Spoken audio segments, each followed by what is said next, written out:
Welcome, everybody, to Wonka Watch and the second part of reporting on the 1971 movie. We are recording this on the same day as the first part, and we're a little loopy. You know, this whole podcast is a cult that we're trying to form because I don't know if you've heard about it, guys. The Wonka Rapture is nigh. 2023. It's coming March 7th, 2023. I think that's the date. It is. It's coming like a comet, burning through the sky. And so here we are at Wonka Watch, prepping everybody for the arrival of the Wonka Prequel. Oh no, it's coming! His thestrals are here!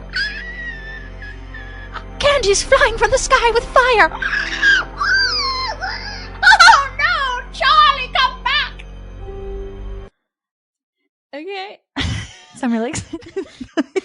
Let's dive into the Wonka news of the week. It's time for our favorite segment, Wonka Watch. Wonka Watch. Meow, meow, meow, meow. Okay. Should we do a breather? Should we do a breather real quick? Yeah, let's just take a moment. Let's breathe in. And out. Wonka. All right. Nashville's beloved Goo Goo Clusters is reopening after undergoing a massive $2 million makeover. Transforms into... No. You need to start that over again. So now that we've all prepared, everyone listening I forgot to say the Willy Wonka related part. The title has Willy Wonka in it, and I just said they don't need to hear it. Okay. They don't need to know about it. Wonka Watch is currently experiencing a technical difficulty, so we are gonna come back on the air in 3, 2. Willy Wonka-esque Goo Goo Clusters reopening in November after $2 million transformation. What is that word? Wonka-esque Goo Goo collection? What? Goo Goo Clusters. That's the name of the store. That's the main reason why I'm reporting on it. Tell us more then. Yes. Nashville's beloved Goo Goo Cluster shop is undergoing. Okay, I already said that. Our team has been hard at work creating an experiential Willy Wonka-esque destination unlike anything else in Nashville, said Laura Spradley, Vice President of Operations and Brand Development at Goo Goo Cluster. I want to know. They're sitting at that first board meeting. They're like, okay, guys, we need a really good name for our little company. And they're like, like the toddler in the area. Hey, it's just like Goo Goo Clusters. And they're like, by God, that's it. Where's this mafia toddler? You just reinvented the boss baby character. What they have, this is not a very long report, from boozy milkshakes to kiosks where visitors can be their own chocolatier and create a design your own premium on demand. What is that? Wait, that doesn't make any sense. Premium blend of chocolate, you get to DIY it at like a little thing? No, it says, and create a design your own premium on demand. I think someone forgot a word. And then she said, to light fixtures dripping with chocolate. It's safe to say that all your senses will be in for a treat. Oh my God. Oh. So we're talking like the candy room from the movie, like, but in a kind of controlled environment. I want to go. It kind of just looks like a normal when you store. First started this, I was like, get me out of here. I'm scared. And then in the middle, I was like, I'm kind of intrigued, I guess. And then by the end, I was like, pack your bags, Felicia. I'll see you in Nashville and I'll hop on the Neos train. If we're in Nashville, we'll pop in Goo Goo Clusters. I went gangbusters at Goo Goo Clusters t-shirt. Number 2. Aldi hosts Willy Wonka $10,000 contest with golden tickets hidden inside chocolate. It's happening IRL, babes. Oh my gosh. Good old Aldi. In the UK. It's not happening here. We don't have access to this. The supermarket announced today that it has tucked 25 tickets inside chocolate bars, which will be on sale across the UK next week. I think I got this email a week ago, so it's happening now. 5 lucky shoppers could win $10,000, and 20 of the vouchers are worth $5,000. Wow. They'll be hidden in Aldi's Dairy Fine Golden Giveaway chocolate bars, so rush to the shops and get them. Go get them, guys. To be in with a chance of winning, you just have to buy one of the 800-gram sweet treats, which costs $4.99. So thank you for the report, The Sun. I really appreciate it. I love that. So our last article we're reviewing is an article I got in my Daily Wonka Digest. So I get a little Google Trends report that emails me with all the big Wonka news, all the big Timothee Chalamet news. So there was one article that was titled, "What Does Timothee Chalamet's Birth Chart Reveal About the Heartthrob?" And I felt kind of weird reading this. Like, I felt a little invasive, personal. but I was like, you know what? I gotta look at it for the sake from of a the scientific podcast. We don't know view. what it's gonna say. You know, it's So there wasn't much. But then I get to the bottom of the article and she says, "When it comes to what I see for Mr. Chalamet in the years to come, there will be a lot of important turning points for him. Buckle up." And then she says, "First off, the great Jupiter, the planet of miracles, is extremely aligned to him in 2022 and again in 2023 and 2024. This promises a surge of luck around relationships, both in business and in love, and around all communications-related fields. We will see some of his most brilliant work in 2023 and the first half of 2024 for sure." And Elaine, when does Wonka come out? March 2023. That's right. Timothée Chalamet's best performance could potentially be as William Wonka. It's in the stars. The stars have aligned for Jupiter, the Wonka planet of experience. miracles, has foretold that Wonka Prequel will not be a clusterfuck, a Goo Goo Clusterfuck, if you will. The stars made it so. So that's this week's Wonka Watch. That was some good. That was some good stuff. Like that. Like this is just the beginning of the external changes that this Wonka prequel is starting. Sorry. You didn't like I me. just flipped in my notes. I just flipped in my notes. I spelled Oompa-Loompa as Oompa-Bloompa. The new form of Oompa-Bloomas. transportation around Goo Goo Clusters is going to be the Oompa-Loompas. You're going to line up and get into our blimp, and we are going to fly away. But anyway, as I was saying, we're building up to this, and we're already seeing kind of the external, like, we're gearing up to market and benefit off of the oncoming Wonka mania that we're just predicting is going to happen. Yeah, we're really first wave. We're the first wave. This episode's actual topic, besides our Wonka Watch, is the second half of the 1971 Willy Wonka original film. In our first episode, which was last week, it was a bit of a mess, but, you know, it's still fun. So give it a try. It's a Goo Goo Cluster of fun. We covered everything leading up to the factory. So we didn't really talk about Willy Wonka that much, more about his effects on the world around him, the kind of environment that this movie takes place in, the social and economic the god structures. of this world, essentially, is to catch you up. We're going to kind of pick back up where we last left off, which is Wonka walking up with his little cane and then doing a little somersault. Simone Biles, probably was inspired to start gymnastics from that singular scene. Yeah. I love it so much. I really think that is when people think of the things that come from this movie. They go the chicken tunnel scene. You think of the candy room, but like the big one is Gene Wilder doing a little somersault as he pretends to walk old and whatever. And it's so good and silly, but also like is that first sign of like, oh, you might be unhinged just a bit, Mr. Wonka. Okay, he was 38 when he played Willy Wonka. Oh, wow. So he's still pretty young. Also, apparently, his name is not Gene Wilder. His birth name was Jerome Silberman. I see why he chose a different name. That doesn't roll off the tongue. His name being Jerome is wild. That is weird. He's definitely Gene Wilder.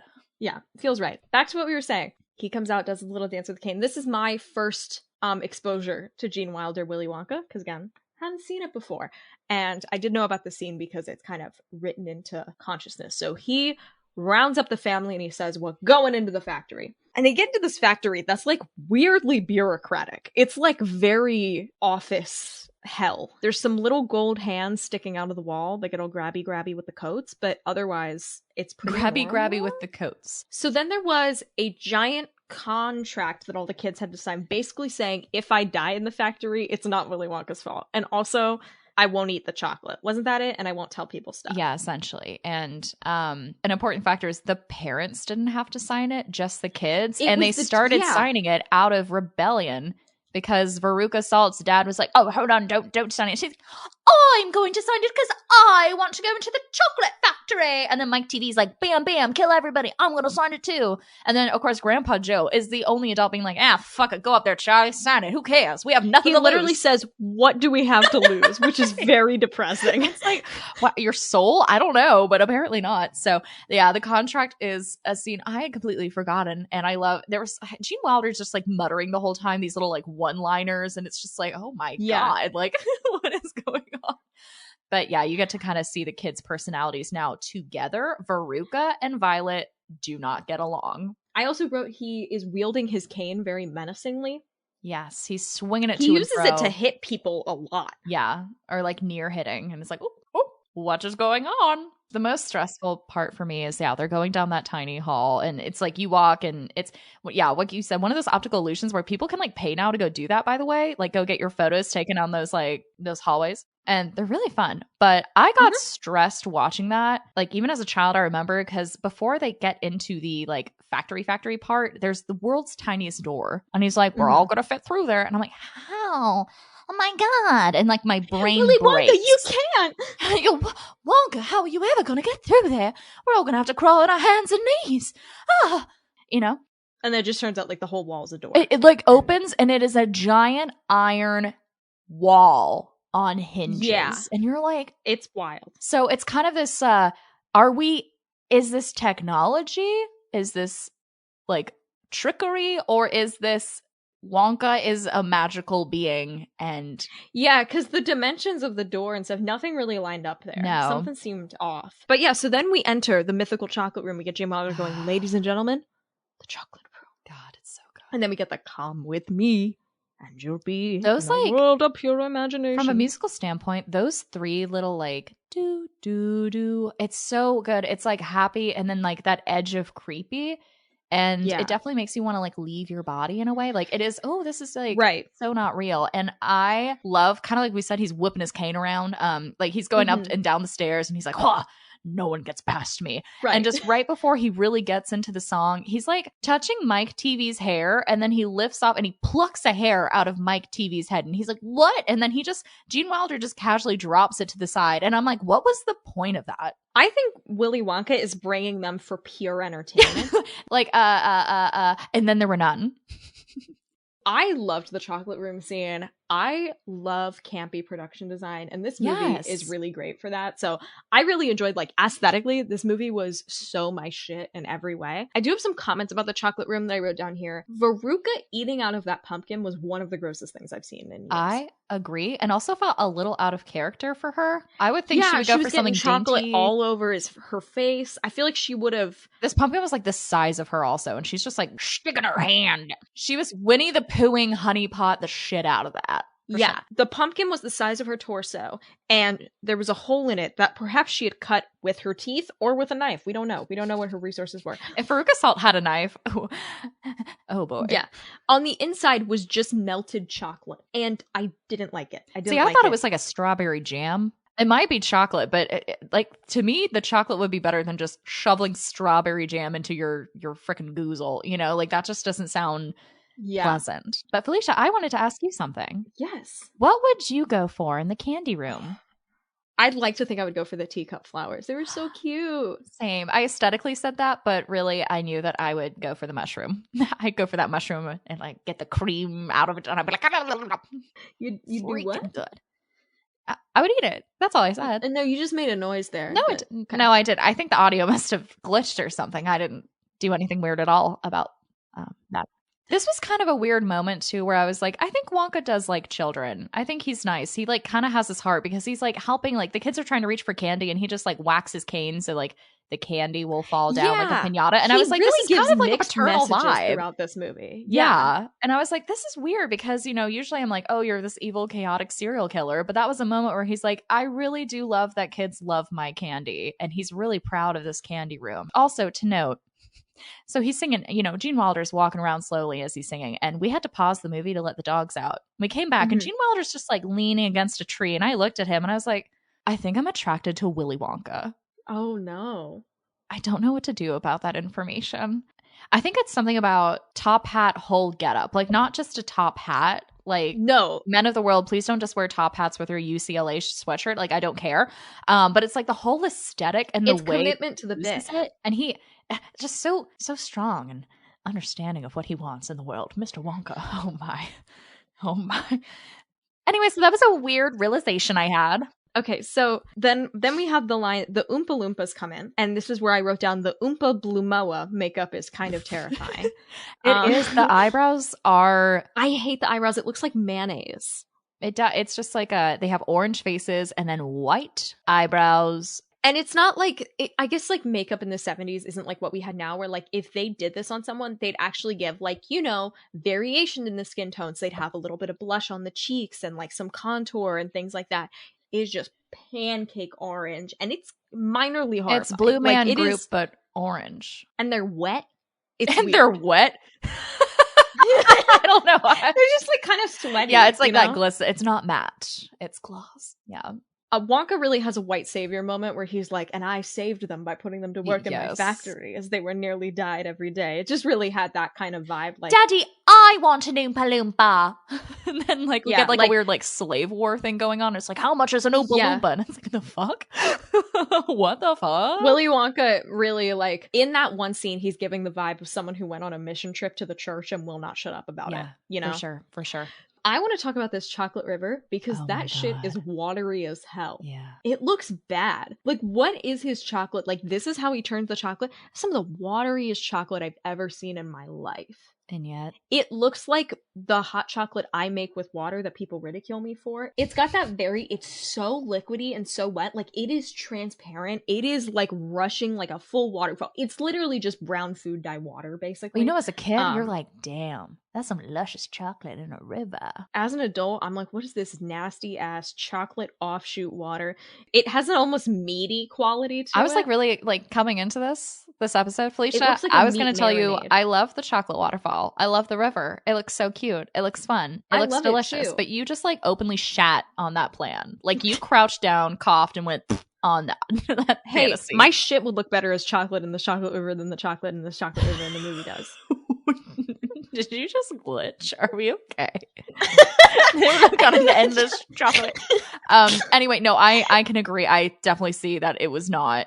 You know, I loved the campy chocolate set river design. too. I thought it was adorable. Campy set design though did very well making that much stuff. And again, this is actually something I don't think I would like this movie is they use CGI. Like I like that they did it this way. And I think sometimes I agree. CGI can take away from the mystical. It's like, yeah, we clearly know that that's... I wanted to bring up something. So obviously this is the scene where Augustus Gloop, his greed, he falls into the river as he's trying to like get on this chocolate hot dog water. He falls in. And, you know, in that moment, Wonka... he rushes over because we're seeing Augustus kind of do this thing. And he's like, oh, no. But it's kind of ambiguous. Did Wonka push Augustus Gloop into the chocolate river? Oh. Did he? I didn't pick up on that. Like, I don't think there's a shove, but, like, there's a moment he could have grabbed him. And he didn't. So a shove or... he's definitely complicit. That's not a question. I mean, like, the way he reacts also, these were some of the best lines. So... like, someone's like, I think the mom's like, do something. And he goes, help, police, murder. Like, yeah, like he's like so over it. The mother's like, he can't swim. He goes, he'll have time to learn. This is, and then like he's going up the tube and like Wonka goes, the suspense is terrible. I hope it will last. Like the fuck. So I just really love like you're like, oh my god, this man's actually really nice to the children as he's like getting candy for him, and then this scene happens and you're like, I don't feel safe anymore. Like, also the fact he can't swim, I didn't catch that as a kid. So he's like drowning in chocolate, has to go under. And I don't know about you, when I was a kid, anytime someone was like swimming underwater and it was like, can they make it out in time? I also held my breath to see if it was feasible that these people could come back. I didn't do that, but it did scare me. Like, I was one of those kids who was scared of automatic toilets, so like, I get it. Why? What? They just made a loud noise. Don't they all? Well, no, but it wasn't predictable. I wasn't causing the loud noise. You never knew what was going to happen. Well, no, because you know when you're like 3 years old? This was when I was from like ages 3 to 6. When I was 3, we didn't have automatic toilets, Felicia. Oh, all right. But like, when I was a little kid, literally I'd be on trips to Disney World and I'd be like, I'm so excited, but the automatic toilets. I'd be like horrified of them. Because oh, poor baby Felicia. it was like when we were at She Podcast Live, the conference, we walked down. There were those toilets that were in the long hallway, and you'd have to walk to the end of the stall for it to trigger at the back. Oh yeah, you had to do the little catwalk because it like wouldn't go, and you're like catwalk turn, and then it would go. I don't know about you, I did a little sassy walk every single time. But as a kid, when I was really small, it wouldn't register when I would get off the toilet. You were so tiny. So then I would just be like staring at it, like, when's it gonna go? And then I'd be like getting up there and going to push the button and it would work. And I also didn't like automatic hand dryers because again they were loud and there was an element of unpredictability to them. So that's why I never was shown this movie, because my mom was like, she cannot handle Wonka. If she can't handle a toilet, she cannot handle Wonka. Like, I wasn't even scared of getting sucked down it. Like, I was like, I didn't have that fear. I was scared of the noise. It's like, I'm imagining a little baby Felicia just being like, okay, here we go, guys. and you're climbing up the toilet, finally sitting down. It's time to get off, and you're like, God damn it, I have to do it one more time.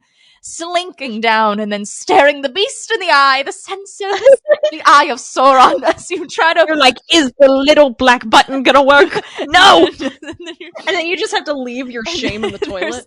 A long line of people waiting, and you're like, I know if I wait any longer, they're going to run me through the village. And then you're just like, finally. Anyway, yes, I can see how that could be. So Augustus Gloop goes up the tube. Oh, and then we get our first Oompa-Loompa song and interesting editing choices. The one other thing I was going to say is Willy Wonka never tells them they can't drink from the chocolate river. Oh, yeah. He totally set that And up. Augustus Gloop, he's like, how dare you drink from my chocolate river? Meanwhile, like, be untouched from human hands. Veruca's elbow deep in a chocolate pumpkin. Yeah. You know, like, it's not, like... It is not, I don't know why he made the line at the, I mean, I get why, but he didn't really try and stop him that I have a theory like, that Wonka purposely set up every scenario and actively kind of scooted the kids to get fucked up. Like, I think totally. And I don't know, this is something we'll have to get into later. I don't know how Wonka knew, but I think he knew, I mean, I guess there were the news things, but he knew a lot about each kid, I feel like, and I think he already knew what he wanted to have happen. So yeah, he was doing market research. There's like behind the scenes, there was like a big board with a bunch of red connecting yarn like all over the place. Oh yeah. And he was like, and then Veruca, she's going to go and freak out about an egg. And like, you know, and then we're gonna throw her into the furnace. It's totally fun, guys, right? So the Oompa-Loompa song we start to see the dancing. And also the editing style, suddenly we're kind of breaking a stylistic wall here, because we enter like a musical sing-along. So the actual scene of the Oompa-Loompas, it turns into like a square into the upper left corner. And then we start getting these lyrically loopy words to sing along to the Oompa-Loompa song. And it keeps shifting here and there. And it's like, oh, wow, wild. It felt weird. I didn't like it as much. The Oompa-Loompas are on a Zoom call with the lyrics. Literally, yes. And I was like, this kind of took away from like the campy fun set design. I'm like, now I feel like I'm watching The Wiggles. I have a note here that just says in all capital letters, what was with the flute? Do you know what I'm talking about? Because I have no clue what I'm talking about. Wonka summons the Oompa-Loompas with a flute. That's right. Von Trapp family style, and it goes doodle-doodle-doo, and then they come out. And then it's always like two Oompa-Loompas, and he's like, can you please go take care of Augustus Gloop in the tube? And they like nod, and then they go off and do it. So that's how he summons the Oompa-Loompas, is with the flute.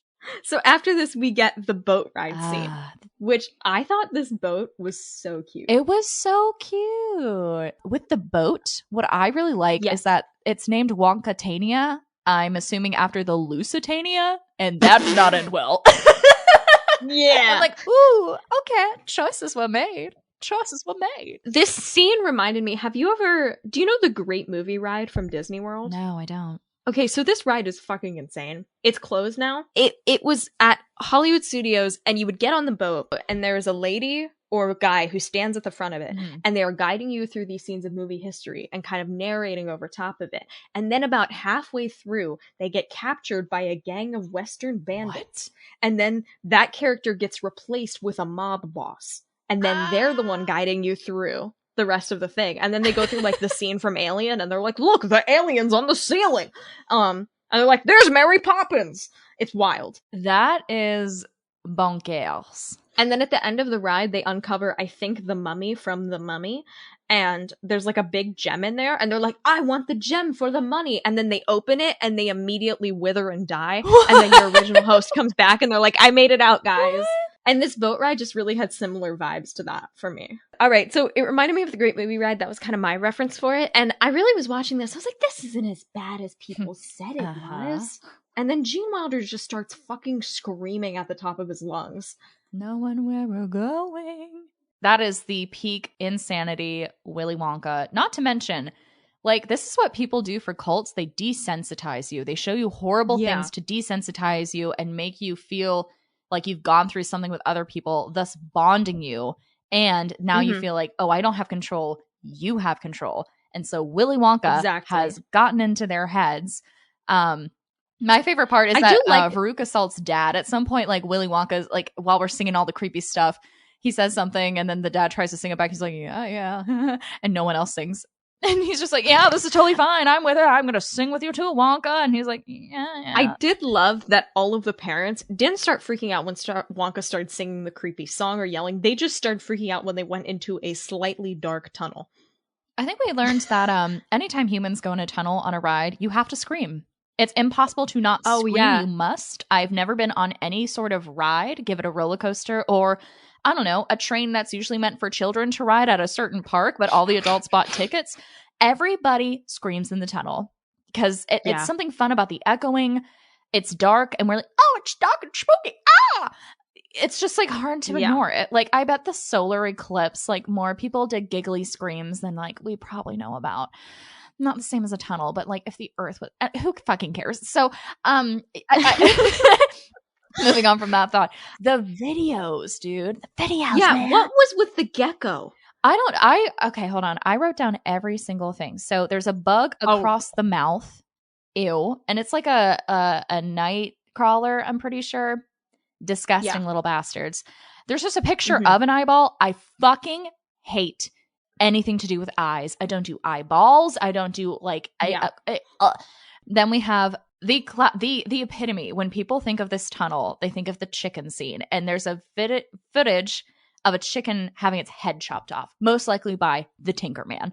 And see, I zoned out and didn't see that. That's probably for the best. That is the worst part of the entire tunnel scene. And as you can imagine, that would be the part people are like, you just showed that to children? Yeah. So it's and then it's right after the chicken that Wonka starts doing his screaming. And also we learned that another thing I wanted to note here, because at this point we learned that Wonka knows a couple different languages. Like, he's randomly said some French phrases, he said some German phrases, and I'm like, what does that mean? Yeah, he speaks fully in German for like a minute in this movie. There's also a gecko, and Slugworth shows up again. Oh right, we get a flash of Slugworth. I did write the song could use some work. Just like a little ironing out. I'm just picturing Timothee Chalamet Wonka sitting in his room writing the lyrics to this song. He's like, no, it's not spooky enough. I will say, actually, after seeing this, I actually think Timothee Chalamet is going to do a pretty good job. I concur. Look, came into this with really hot takes. I think mostly just offended that this was happening, but I do think I think Timothy is definitely weird enough that this is kind of perfect. Yeah, and like Gene Wilder, I'm like, not to say he'll definitely do Gene Wilder justice, but I feel like he's at least got a shot. Yeah, you know what I mean? Like it's not automatically doomed from the start. Yeah, like, they have a similar vibe, kind of. Do you know what I mean? Yeah. Like, there's something, I mean, here's the thing. Timothee Chalamet is going to give it his all, no matter what, which is what it needs. He's not going to be half-assing this Wonka. Because if you watch him on SNL, he put 120% into all those skits. Yes. He was acting like he was winning an Oscar for that. Yes. So, you know what I mean? He's not going to be, like, flippant about his Wonka role. He's going to be trying, at least. Yeah, I feel good about it. a phrase we get thrown in here. I think it's right after the tunnel scene. Someone's like, "Man, I need a drink," and then Wonka goes, "Candy is dandy, but liquor is quicker." And I was like, I like that, and I want it on a pillow, and it's my new motto. Candy is dandy, but liquor is quicker. Happy Halloween, kids. Take your Snickers. So I did write down Wonka literally is just here to cause problems. Yeah. Because most of the things he's doing have no motivation other than just to, like, be a little silly guy. You know what I mean? Like, yeah, he's showing off things that, oh, no, please don't touch, even though you're a bunch of kids, and I just let you in a room where you can touch things. Oh, you're ruining everything. I will say the inventing room scene was probably my favorite. I loved looking at all of his different stuff. His absolute nightmare of a studio where he was just, like, throwing random shit into buckets. Yeah, terrifying. Like, truly horrifying. And I did say there were a bunch of goofy sound effects, like fart sound effects and things like that. That was good. Scene. And I am going to be offended if Wonka 2023 doesn't have any stupid I know, we effects. need to have, and like the stupid aside scenes like we were mentioning earlier in the first episode of like the queen is betting on the last box of chocolates and we have a like silly stuff. Like I hope there's like a random element of like just chaoticness in this Wonka prequel. Yeah. One thing, Felicia, I need to have a heart-to-heart with you. How would you feel about owning an Ever-Lasting Gobstopper? Is that something you want in your life? Where would you keep it? With your retainers? Like, do you want that? I don't want that because also it's pointy. It's very pointy. It doesn't look like it feels good in the mouth. Not a good mouth feel, for sure. For sure. It's also like big and I have a really small mouth and like that would, the amount of drool that would be, I generate a lot of saliva. So it wouldn't be good for me. I just want the silence to extend so we can all really let that sink in for us. I know. Yeah, I don't want that. I don't think like, what if we had an everlasting chicken nugget? I don't want that either. I want a new nugget. I don't want to be like, you know what? I don't want to be sucking on an old nugget. I don't want to be sucking on these old nuggets for the rest of my life. If they had an everlasting piece of gum, I would actually totally be down for that. That'd be chill. Yeah, if you it didn't keep it in lose a little its container, flavor, like it would cut down on a lot of waste, you know? I think the best part of no chewing one likes gobstoppers enough. No one does. I mean, and they're also like, they take forever to finish anyway. Like the big ones that are the size of like your palm, like those take 10 years to do anyway. And it's just, it becomes painful. Like this is how I feel about candy canes. Are they enjoyable at first? Yeah. And then after I make it into a spear, I'm like, what else is there to do? It won't end. This candy will not stop. It is now a school project. Sorry, I didn't realize I had feelings. So Violet loves chewing this gum, and she gets also, Charlie Bucket completely disappears for like 20 minutes of this movie. He's like not in it at all. Violet, each of these kids represent a different like evil greed thing that they've done, and this is supposed to be their like test your morals, and the Oompa-Loompas will sing about you. So Violet's like, I mean, what is her thing? It seems to be that she chews gum. Yeah, it's like her personality is so, but to me, she seems like your average girl, and she's just chewing her gum, living her best life. And the Oompa-Loompas are like, you will never get far if you chew gum. It's like, such a different tone to all the other ones, which is like, yeah, if you're greedy, that's not good. If you're a little rude, piece that's of not shit. Good. You know, if you're obsessed with TV and don't make time for anything else in your life, that's fair. Now, if you chew gum, get the fuck out of my factory. Fucking little dick. Yeah. Now, I will say the idea of chewing gum, because what happens is that Wonka has created a piece of gum that he's like, oh, no, don't try it. Don't test it. But again, he doesn't really stop her. And he knows that she loves chewing gum. And it's this idea you could have a full course meal just by chewing this gum. She's like, I feel the gravy going down my throat. And I'm like, she's like, tomato basil soup. And I'm like, ew. Just eat the damn really food. gross. Go to Panera and get a bread bowl. Like, my God, we don't need that. But then this is where we get... I'm just picturing Wonka in a dark cave, watching her on TV and seeing her smack this gum, and slowly, like, his eye starts twitching and he gets more and more enraged. And then he, like, stomps off to his inventing room and starts, like, pushing Panera bread into a machine. And he's like... and it's, like, condensing it all together. And he's like, this will get her. You know? When Chicago came out in the Cell Block Tango, he was like, I feel that. When the lady's like, I feel seen. Pop. He's like, that's me. That's me. And I also tried to kill her too. But she had it coming. Doing Willy Wonka in a basement watching Chicago. Wonka's definitely real into musical theater. There's no way he's not. I agree. I think all those ladies are innocent. He's like, what's the crime? He did have it coming.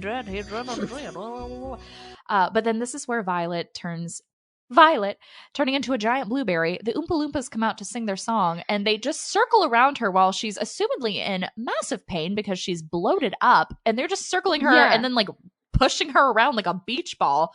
And I think and Wonka's like, she needs to be squeezed immediately. Like, and to the juicing room. Then, what the fuck is the juicing room? Why do you need Does he make juice for chocolate? And certain candies are juiced. They're like, what are you doing? I haven't seen a single real fruit in this goddamn factory yet, and you're telling me you're juicing shit? That's just where Willy Wonka makes his breakfast. He just makes like he's on a juice cleanse, and he made the room, and it's just kind of sitting there. Nothing but kale, but the kale's secretly candy. I think she and Mike Teavee, I believe, probably get it the worst in terms of what happens, because Mike Teavee gives me an existential crisis. But Mike Teavee gets it the worst. It like freaks me out, the idea. It's like Black Mirror episode. That's what his is like. I will say, if you had to pick a punishment to go under, I'd pick Veruca, because she just gets to go on a slide. To a trash dump where a furnace could burn her alive. Yeah, but okay, the tube is claustrophobia, and he's also getting sent to a candy making room. That's true. Mike Teavee is a body horror existential nightmare, so I'm not touching that. No. And I don't want to be a beach ball and get into the weird whole blueberry fetish thing that happened. No. Which I don't want to talk about, but I don't want to put myself No. But we enter, right after that, though, they're like, okay, everyone, this is fine. 2 kids have been, like, may or may not have been killed. We have no idea because we never get a follow-up. Oh, we never know what happens with these kids. Willy Wonka's pissed that she chews so much gum, but he makes gum. He makes gum, which I don't think we see that in the candy store whatsoever. So I think this is a new gum line, and or he specifically created this machine to fuck with Violet Beauregard, and I think he probably did enough to do it. I think he has it in his wheelhouse. Wonka, like all the other ones, he's like, this kid's greedy, but this girl, she chews fucking gum, like, and I can't understand her. He's like, my biggest competition. People, gum chewers. He's like, okay, you chew gum and it helps with cavities. Fuck that, daddy issues. We gotta kill her. We gotta turn her into a blueberry. That's the answer. A blueberry. He's like, I'm dying. I need you to build a juicing room. Build a juicing room right now. I tried to escape under the hands of my father, and I shall avenge my death. So I think it's really silly then that after this dramatic thing, we go to the fizzy bubble water room, the fizzy water room where if you drink the seltzer, you get to fly. And Grandpa Joe truly should shut up, because he's trying to ruin Charlie's He's an instigator chance. And a bad influence. He's like, hey, Charlie, everyone's gone. We should drink the water. I'm like, have you literally just seen what happened to 2 other fucking kids? I know. It's insane. But there's truly bonkers. But there's so many bubbles in that room, maniacal. Which I thought was, again, genius set design-wise, because you can't see their cables as they fly up and start doing somersaults in the air. Like, there was actually one where you can fully see Charlie's it's just wires, straight though. there, and like you're like, he has weirdly specifically pointy shoulders. Yeah, for sure. But they did mostly a good job hiding it. I wrote down some stuff. I think Charlie was like, we can fly to the moon. I'm like, you would die. You would freaking I got die. really cynical. That's really there. intense. I also wrote down that Charlie moves his arms like a Muppet. He's kind of got that wavy thing going on. He just like doesn't know what to do with his arms. It's kind of like in an animation walk cycle the whole time. It is also the slowest ascent to. There's a fan at the top of the room that would presumably like kill them, I guess. Yeah, it would chop their heads off. And they are moving so slowly. So slow. And they're like, I can't stop! When at the top, there's like clearly a bar they could just like put their hand on and they wouldn't go in. And also which like they both stop themselves on. Which is and they totally could and would have seen that. Like they're flipping like you would they're moving have so seen slow. that. And again, Grandpa Joe, like I'm not gonna yell at the miner here. Grandpa Joe get your shit together. Like, I think he wants to kill off Charlie so he can just inherit all this shit. Like, I don't know what his fucking That's the game movie is. we should get, is Grandpa Joe. Oh, I love that. I love that. But obviously the great part is that they start burping and they start falling down. Yeah. And then somehow, no one notices this whole, like, what I assume was probably a 15-minute adventure for them going, oh no, we're in the air and coming down. And Wonka's just now starting to explain his golden goose room. And I'm like, how did we get away with this? Like, it looked like it was one, like, just across the hall was this next room. And no one noticed them screaming, help, dear God, help. Yeah. Which also, no one shows up. And I think the walls have ears in this place, and I'm like, so no one. What are we doing? No one. I think Wonka definitely heard them, and he was like, "Oh, that's just my ambiance." Don't worry, it's we're testing out the new video for the next tunnel. Oh, so don't worry, it's just children's heads. Okay, so the geese were very cute. No. I normally hate geese, but these geese were adorable. No, bad Felicia. I normally don't like geese, but these guys look cute. No, these geese. Okay, you know what it is? It's because they're puppets. What did they do wrong? They're puppets. They're geese puppets. It's a fucking nightmare. They are? I thought they were real. Are you shitting me? Wait, no. Wait. You look me in the eye right now. You thought those geese were real. Yeah. No, they weren't. They so incredibly weren't. So much in such an obvious way. We're not real whatsoever. Wait, hold on. First off, it's I'm definitely this like up. someone's both their hands are in the body of the goose, just flopping it this way and that. They are not. Their necks don't make sense to their body, and their eyes are hollow. Like, oh, they're not real. There's no part of it that's real. No, there's okay. Is there like one real goose? Yes, there is a shot of a real goose. If you watch the video, I think they might be videos of geese that are weirdly sped up and like superimposed up top. Hold on. I'll watch it with No. That shot, no, there's a shot where it gets closer and those are real geese. Yeah, but these very much are not these are not the geese you're seeking. I don't know. Those I aren't thought- real. There's no way. I mean, it's just, I mean, maybe, but there's just no way. Like, to me, No, this, you're right. you know what I mean? But like, I will give you credit. Well, no, it's because the tray that the geese are sitting on looks completely different in the close-up shot And also- than it does from afar. Exactly. When geese are sitting, they're not constantly like butt humping the nest as we see here. And I guess it's supposed to signal that they're pooping golden eggs. But yeah, I mean, maybe the close-up ones, but no. Yeah, And maybe okay. I'm wrong here and it's just port. No, I think you're right. right. We're moving on. Okay, the eggs are really light. Like, they are throwing these things around like cardboard. And also, we get the best song in the movie. Oh, I my think gosh. Veruca kills this. So good. I was like, I really feel this right now. Because I also want everything. And the way that she's a brat and like knocking through things, like this is where I'm like, you're a good actor and you really embody this. Like and this is kind of that trend too, where people are talking about the older you get, the more you side with the villain of the story. And that's kind of what happened here. Like, she's still a piece of shit. Don't get me wrong, but girl knows what she wants and how to get it. Incredibly rude. She's an icon. But she's great. And then she has the best exit, I will say, with the golden eggs. So these geese, they like pop out the golden eggs and then there's this like scale and it's like, is it a good egg or a bad egg? And then if it's bad, it goes down the chute. And so the second that Veruca Salt sits on this little scale, it goes bad egg and then just go down. It's great. It's really so good. I will say, I think the Oompa-Loompa song from Veruca was also my favorite because the typography for this song won me back over to the weird format because the typography was so good. Agreed. It was like pure 70s groovy nightmare, and I loved it. And also, I think some of the best Oompa-Loompa choreography we've seen. We exit and do we go back to the chocolate room? We go somewhere. Okay, and there's for no reason. We go to this room with a train and they slowly go across the room and the train that starts spouting out foam, whipped cream. No, it was a Wonka Mobile. Okay, but why?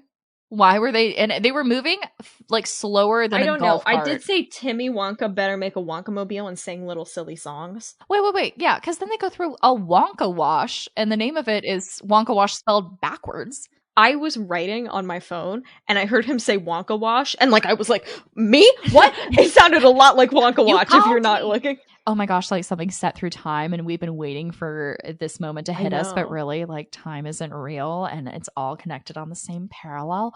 Oh my gosh. But anyway, I thought that scene was completely unnecessary. And then again, this is also another thing where we're entering otherworldly things because they're going through this like tiny pull of a washing machine car wash to get all this foam off of everybody that, again, for no reason we're on this thing. And then they come out clean, but the whole train disappears before the clean train appears, and it's like, where did they go? What happened? They went into a pocket dimension for a little bit. It's like, the fuck is happening at this factory? But I don't think we got anything except that Wonka, to I think explain why they're getting on this, is if the good Lord intended us to walk, he wouldn't have invented roller skates. So now we're getting onto the Mike Teavee scene, which is pure horror. Oh my god, this is where you're like, oh Jesus. Let's be real. I read a lot of like body horror and like psychological surreal horror, and this is legitimately could be a really good premise for one, easily. Yes. It's very like, it very much kind of reminded me of like The Fly, you know, the Jeff Goldblum movie. I don't. Okay, so basically what happens is he's a scientist who invents a little teleporter, and he gets inside the teleporter, and a fly also gets inside the teleporter at the same time, and their DNA gets scrambled up together, so he keeps turning into a human man, half fly hybrid. And it really is very similar to the scene vibe-wise. That just stressed me out so much. Yeah, it's horrible. So the Oompa-Loompa, I didn't write. So we should describe what happens to Mike Teavee, just in case. Yeah. So basically, this is where also we got close to Wonka Watch. Willy Wonka has invented Wonka Vision, and basically what he can do is he can take his candy and then pixelatedly like send it through the air and then onto a television, and then you could reach out to your television and grab the chocolate bar, and it's smaller. So he gets a huge chocolate bar, and they're like, why is it so big? Because he's like, everything's smaller on the TV, which was kind of silly. But then we all know Mike Teavee is obsessed with TV. And so he's like, I'm going to go into the television. I'm going to be the first kid who enters a television. And so he stands up there, goes to hit the button, and Wonka would get his classic, oh no, please stop. Oh no. And then Mike is, again, sent into particles, sent into the TV, and then he's like 3 inches big, and he hops out. And it's like, he's like stuck in the TV for a bit, and now he's just, I don't know. Yeah, like, and also all the campy production design is gone. They were in a void of pure white, basically.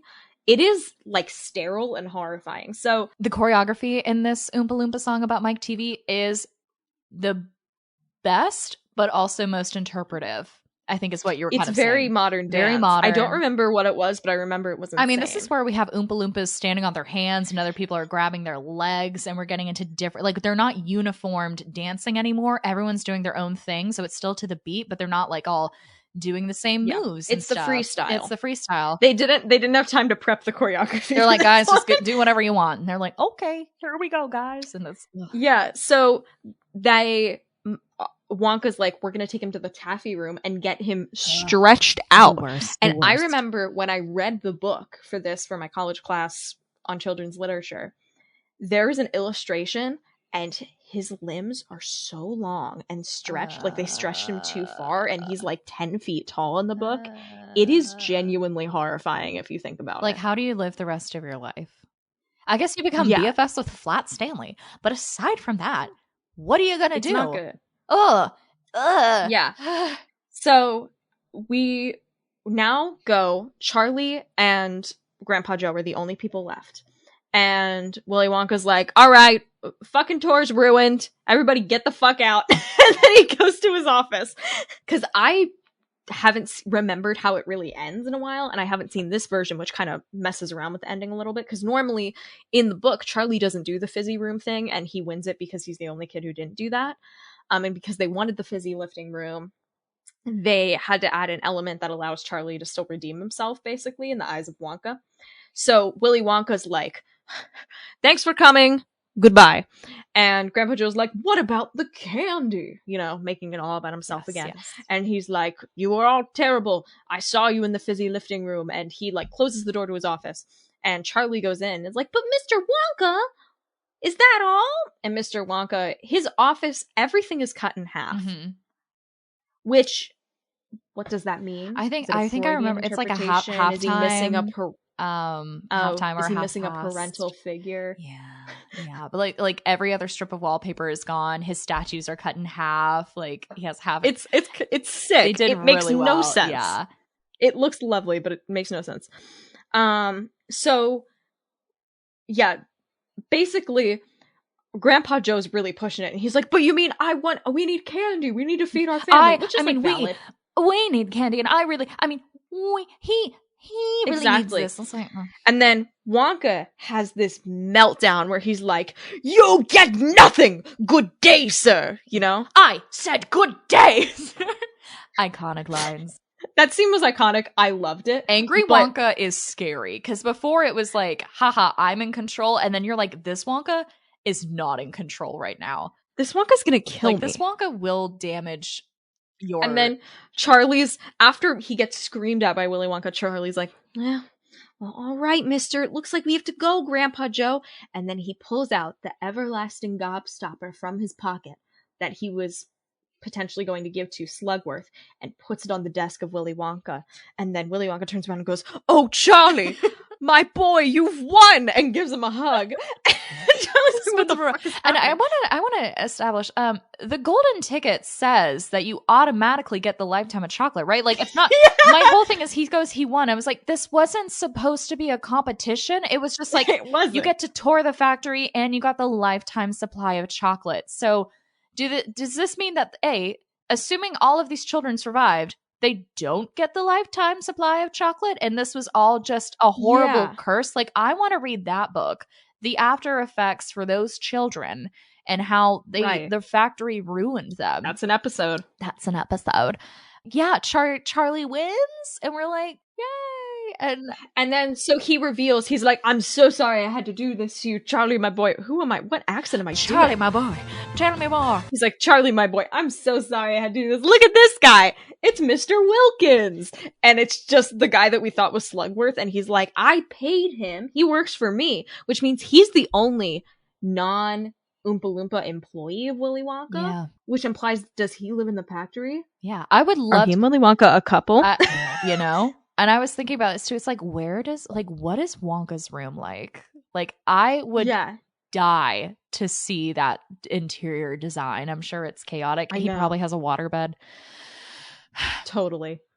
But it's not water, it's chocolate! It's chocolate water in the bed, so when it punctures, it's like, oh no, what happened here? Did you have Taco Bell? Did you not eat your chocolate? Oh no! It's all those smoothies. You gotta stop juicing, bro. Can't control it. I wrote in my notes, "Oh, it's not Slugworth. Everything makes so much more sense." He's like, "My boy, I'm so sorry I had to test you like that, but it's very important because you see, you're winning more than just the chocolate." So then he's like, "Let's go on my big glass elevator." And honestly, the after Wonka this Vader. scene, I was like, "Oh, the Wonka Vader." And this is the point of my notes when I was like, I feel better about us making up shit with the word Wonka because Wonka Vader. Because he's the worst about it. Do you think, like, Willy Wonka, like, as a kid, was like, "It's my Wonka pie," and they're like, "That's just pie. That's just food." And he's like, "Time to eat my Wonka apple," and they're like, "That is an apple. It's not yours because you're holding it. That's not how it works." 100% he did that. He was that kid. Willy Wonka bit people on the playground, no question. For fucking sure. Actually, that was the thing I was going to say. Johnny Wonka bit people on the playground. The Johnny Depp Wonka like mauled children. Yes.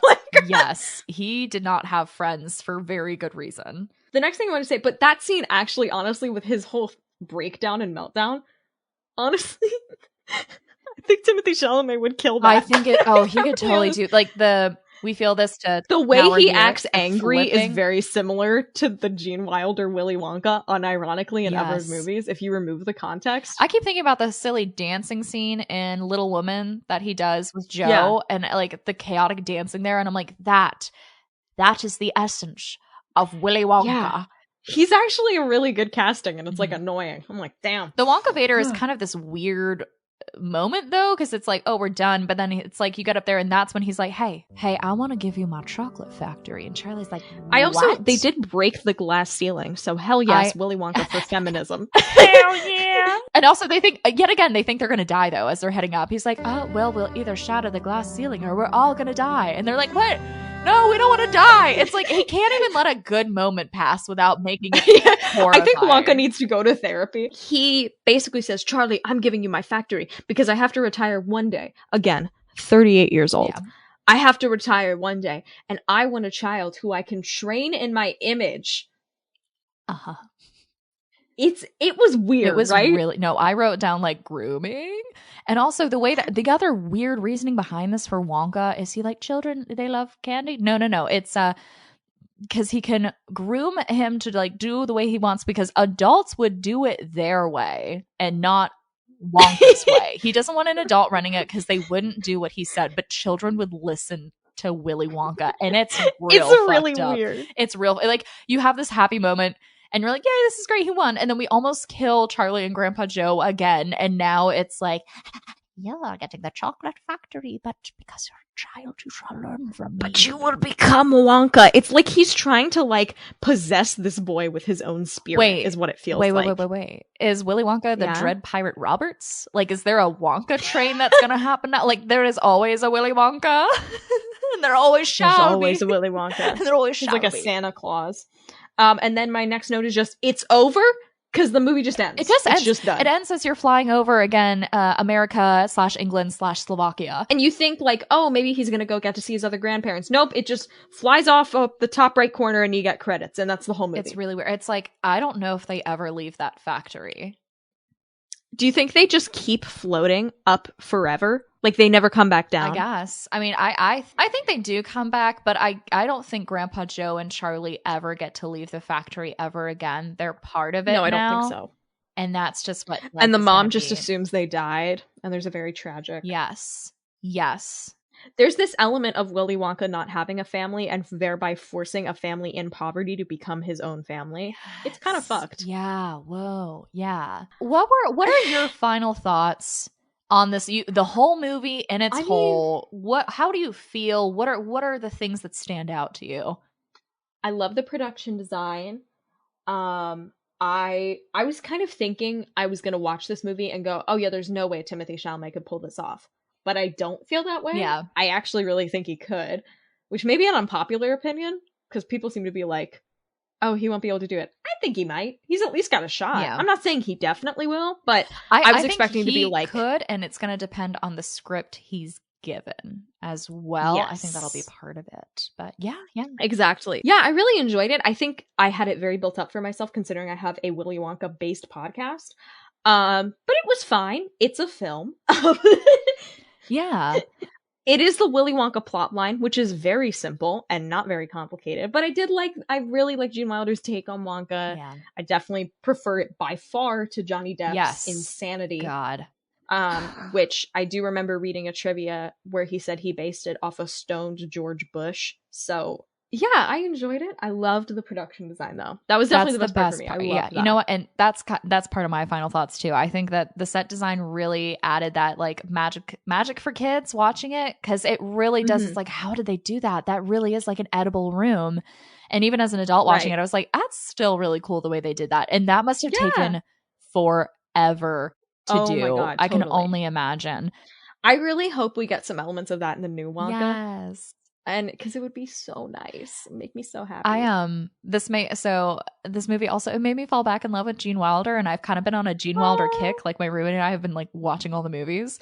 And again, now I'm weirdly attracted to Willy Wonka. I don't hate this. No, I get it, because I was kind of into him in Blazing Saddles, so like I get it. Thank God, because I was like, I don't know how, this is a weird moment for me. I get it, dude. There's something about him. I don't know what it is, but there's something about it. I don't hate this movie as much as I did. Like I came into the podcast really like guns a-blazing, being like, fuck this movie, fuck it all, and I kind of appreciate it more, and really going into it accepting it as a psychological thriller and that kind of vibe. I was like, this is kind of fun. Exactly. It's cute. I do. It's a really fun movie, and it's a tight 90 minutes, which is the perfect movie length. So good. The last thing I have is I would want to watch this again, but make it a drinking game. This is totally one of those movies you can make a drinking game, and I think it'd be. What would you drink for? Oh, I think you would have to drink every time an Oompa-Loompa song happens. Anytime there's a weird like Willy Wonka threatens death.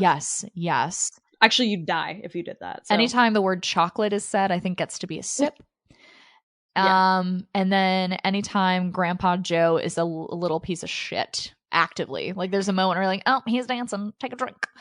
I wish we could do like a Rocky Horror Picture Show shout outs. I literally was Grandpa just Joe goes thinking that.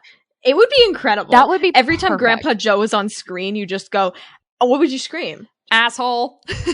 Asshole, yeah. For people who don't know, so Rocky Horror Picture Show, there's every time Willy Wonka's on screen, you go, slut. So good.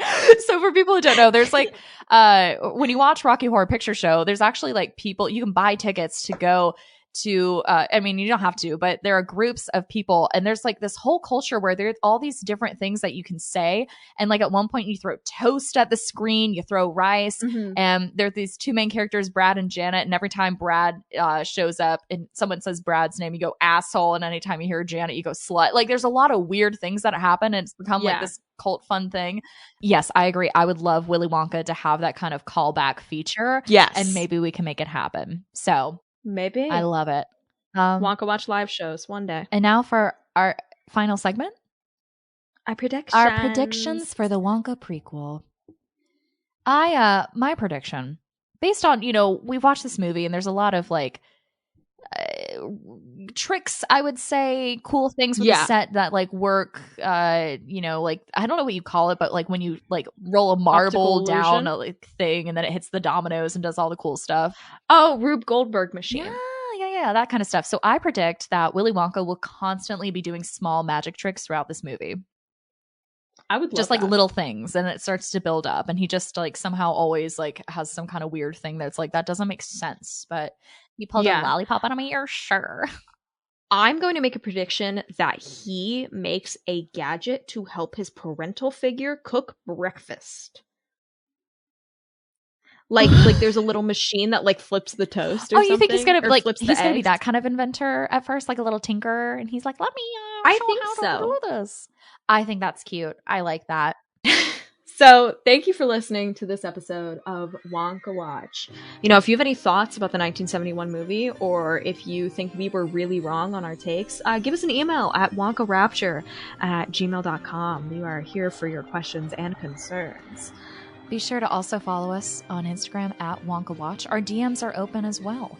And that's where you get all your fun content. We also have a TikTok at Wonka Watch, I believe, as well. TikTok. That's it. Hopefully I'll put stuff on it. Yeah, but hey, it'll be there at some point. So when you're listening to this, one day, most likely it's going to be up.